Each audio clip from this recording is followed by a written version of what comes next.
Win? I mean, come on. I'm used to being in, my last stop I was in Philadelphia and it was about 25 degrees some of these days, so I'm not really concerned about the wind. No, it's a good start. You know, we learned a lot about our guys. You know, when you think about it, there's really 5 or 6 guys only that weren't with us in the fall that were out here right now. And those guys, showed up. You know, those guys that weren't with us, they got a great opportunity today. Everybody else, it's the first scrimmage. You know, you have some more penalties than you want. Tempo's not quite as crisp as you want, but I think we learned a lot about some guys. You know, Herb Waters stepped up, Alex Crawford stepped up. There's a couple of other guys. You guys looked at the stats on defense. You know, Fig and those guys showed up, so it was good. It was good to see.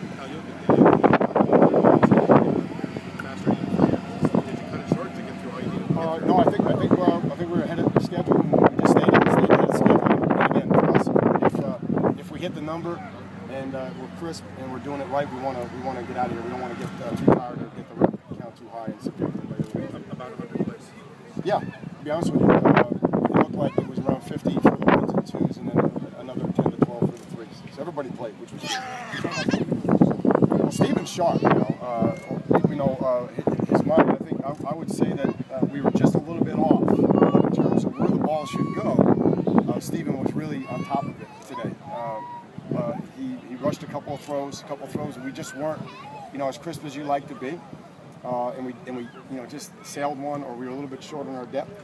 But in terms of his mind and understanding where the ball should go, I thought he was right on. I think his completion percentage is really going to jump from this scrimmage to the next one.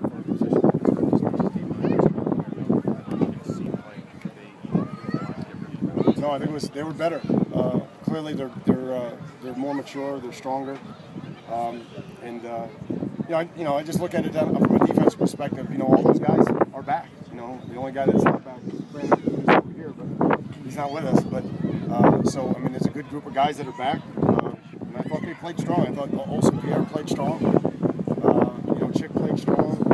Tyreek McCord shows up on the goal line. There was a lot of plays like that. I don't know who made the play on the goal line right here to start off the scrimmage against them. You want to talk about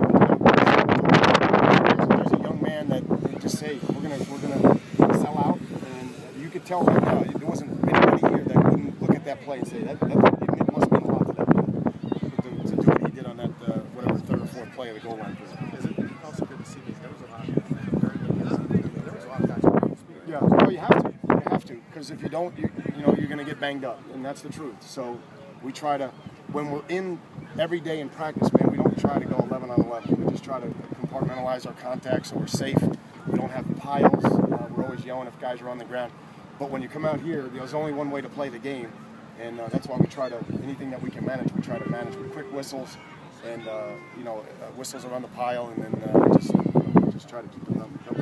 How important was this, some new coaches on the staff, just to get them on the headset and get communication? That's the biggest thing. If I could share anything with you, it would be that. It's just that James and Larry, and even Brennan now with the receivers, everybody had a different role. And so I thought they did a good job with it, but they're like the players. They'll be better when we go to Naples on April 5th. And that's why we come out here, because it's got to be different. It can't just be another practice. Everybody's got to be tested, me included. And we had a test today, and now we have to all go back and grade it, be fair, have a little autopsy, and get ready to go on Tuesday. You foresee any of the injuries being serious? I'm worried about Darren, but I'm just going to reserve until we know more. Other than that, I think we'll be fine. Herb's a guy that you got involved quite a bit. What have you seen from him this spring? Yeah, just more mature. He came on really strong as the year went on, and he's a guy that is unselfish on special teams, and really, when you talk about being ready for your opportunity, last year he just worked, and then we had some injuries late, Hearns and a couple other guys, and he steps up and does a tremendous job. So he's carried that over, and a really good start for him. And what we all are surprised at is his change of direction and his ability to make people miss in the open field. I mean, he's labeled a big receiver. He's going to be a big kid, and he did a nice job making people miss. Now, there were 2 guys who changed physiques more since you got AJ and Herb. Yeah. Well, Tracy Howard, too. If you saw Tracy today, Danny Isidorus probably takes home the prize. Danny came in at 350, and he's 308 now, and been running with the ones all spring. So, again, I'm excited about where we are. We got a long way to go. I've learned to be careful around here we had a good first scrimmage. That's it. But we got to learn from it and move forward. All right. Thanks, Thank you, Coach. guys. Thanks, Coach.